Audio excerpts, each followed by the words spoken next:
Maithili express की शानदार प्रस्तुति। बोली बोली छठी मैया की। खुशी रिकॉर्डिंग स्टूडियो बलुआहा। भीड़ भइलवा छठी घाट कहीं न जइया हो, भीड़ भइलवा छठी घाट कहीं न जइया हो। घाट के बगल में पारा का पुड़िया हो, घाट के बगल में पारा का पुड़िया हो। हमहू आवतानी तुहू जन घबरैया हो, हमहू आवतानी तुहू जन घबरैया हो। घाट के बगल में पारा का पुड़िया हो, घाट के बगल में पारा का पुड़िया हो। Mix by Kanchan Raj Muzaffarpur.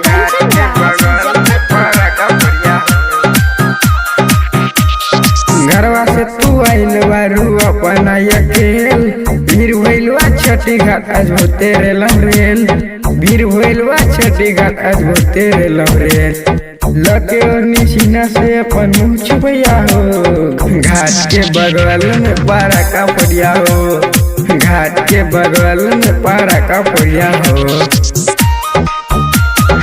Mix by Kanchan Raj Muzaffarpur.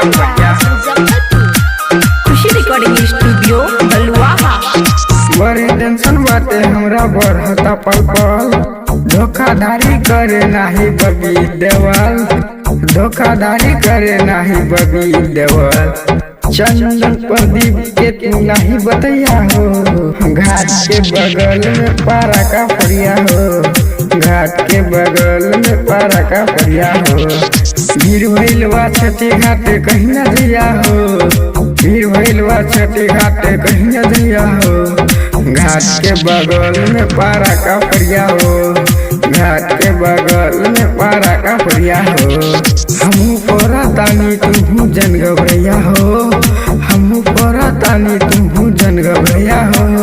घाट के बगल में पारा का पुड़िया हो, घाट के बगल में पारा का पुड़िया हो।